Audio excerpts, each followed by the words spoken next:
Assalamualaikum ya, salam sejahtera, salam kuasa ketiga.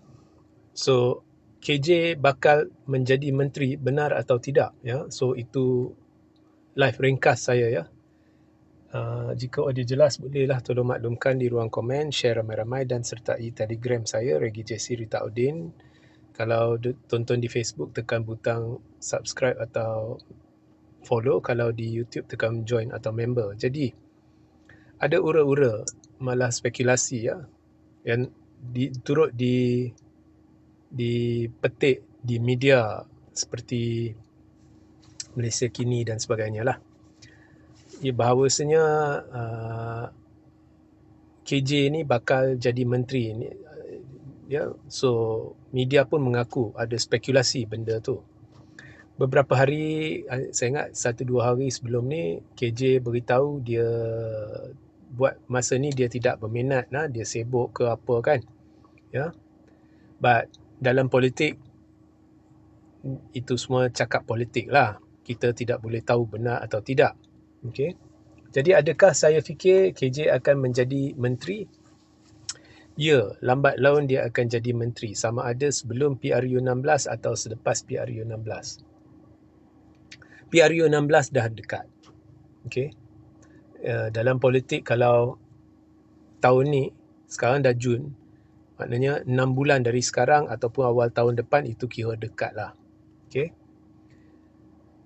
Percaturan sudah pun bermula. Tak kira dalam PH, Barisan Nasional maupun Perikatan Nasional.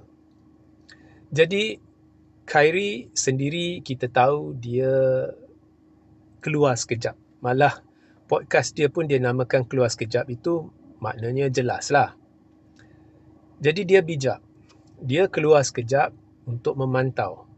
Ya, setelah dia mendakwa ada unsur-unsur penipuan lah, lebih kurang macam tu lah, dalam pemilihan UMNO yang menyebabkan dia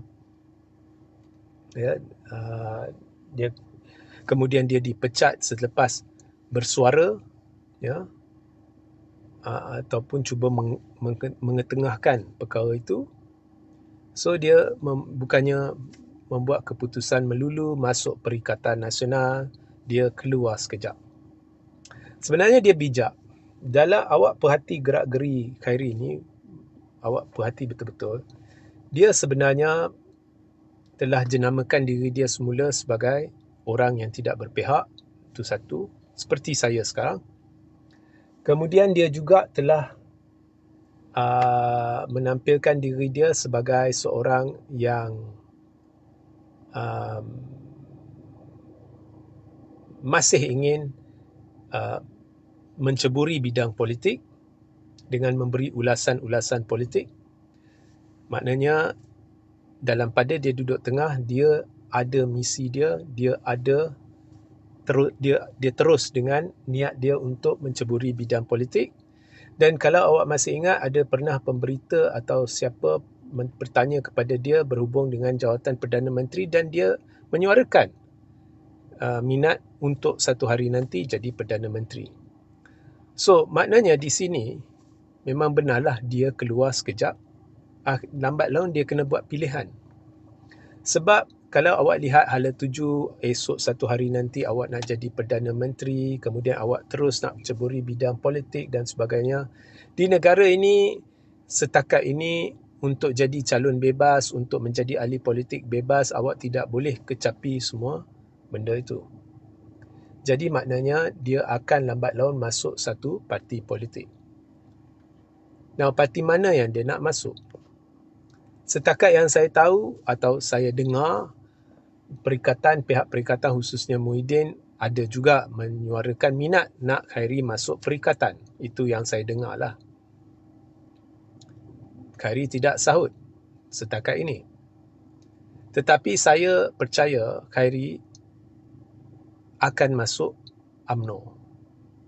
Ya, walaupun Zahid keluar kenyataan, ya, tak payah keluar sekejap, keluar terus dan sebagainya. Itu semua political talk lah. Setakat yang saya dengar, di belakang tabir sudah lama ada perbincangan-perbincangan beberapa lapisan pemimpin dengan Khairi. Betul atau tidak, tak penting untuk tujuan live ini. Untuk tujuan live ini, yang saya nak katakan, UMNO tahu dia perlu Khairi. Mengapa dia perlu Khairi? Sebab bila Khairi keluar sekejap, dia faham bahawa dia perlu duduk tengah dan dia perlu untuk meningkatkan nilai diri dia perlu dapatkan sokongan pengundi atas pagar. Sekarang ini kalau awak lihat Khairi, dia ada sokongan pengundi atas pagar. Dia ada sokongan dari kalangan penyokong PH.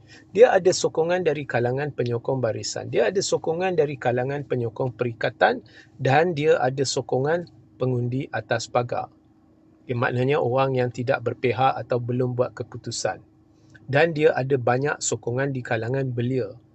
Dan dia bijak sebab dia masuk radio, jadi pengacara dan dapat menyantuni belia, dapat berbahasa dengan cara mereka, nada mereka, gaya mereka, menyebabkan beliau menjadi ikon kesukaan belia.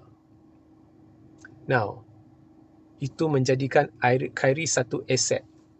Aset yang berlipat kali ganda lebih penting dari Rafizi Ramli, daripada Zafrul. They are nowhere. Mereka tak boleh bau Khairi. Malah Nurul Izzah. Khairi dah jadi aset penting. Parti mana yang dia masuk, dia akan bawa sokongan atas pagar. Now, kalau saya Khairi, saya tahu pada PRU 16, kalau hujung tahun ini atau awal tahun depan, barisan akan menunjukkan peningkatan yang besar jika dia terus kerjasama dengan PH. Perikatan nak maintain kerusi yang ada pun belum tentu lagi, dijangka akan jatuh teruk, khususnya Bersatu. Mungkin dari 74 jatuh menjadi 50 lebih. Jadi, of course, saya tidak mungkin akan pilih perikatan. Maknanya kembali kepada UMNO. UMNO pun tahu dia nak meningkat. Dan dia nak meningkat lebih banyak daripada apa yang dia boleh buat berdasarkan jangkaan. Dan untuk itu, dia takkan lepaskan peluang untuk ambil Khairi. So, common sense, dengan menggunakan logik biasa, logik asas, UMNO tahu, Zahid tahu, Khairi adalah aset penting. Aset penting. Kalau Khairi masuk perikatan, ada orang tanya saya, mungkin tak Khairi masuk perikatan, dia naikkan perikatan? Tak boleh. Perikatan dengan PH ni, satu masalah dua parti ini adalah PAS dan DAP. Kalau Khairi masuk PH, dia akan hilang sedikit sebanyak, bukan semua, pengundi atas pagar dia dari kalangan mereka yang sangsi terhadap DAP.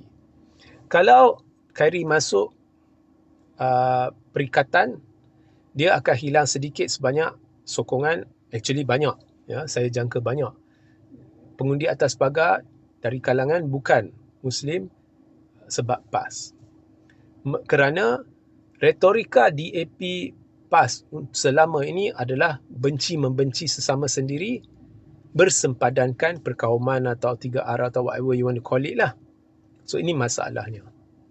Di situ sekarang awak boleh lihat Barisan Nasional sudah ada satu perlahan-lahan dia sudah ada satu jenama baru. Dia makin bebas daripada belenggu 3R ini. Sebab itu Zahid sengaja UMNO dia kurangkan sentimen agama bangsa dia. Memang mereka tetap berjuang agama bangsa, tapi mereka kurangkan, mereka menunjukkan mereka lebih menepati parti yang memperjuangkan masyarakat majmuk, inklusif dan sebagainya. Jadi UMNO secara tidak langsung telah menjadi tapak yang paling sesuai untuk pengundi atas pagar, tetapi perlu ada seorang yang membawa pengundi atas pagar ke arah Barisan Nasional, dan jawapannya ialah Khairi. Jadi ianya menjadi menang-menang, win-win. Khairi menang, UMNO menang. Jadi Khairi akan menjadi watak penting dalam UMNO menuju PRU 16. Itu jangkaan saya. Sehingga kita berjumpa di lain masa. Assalamualaikum, salam sejahtera, salam kuasa ketiga.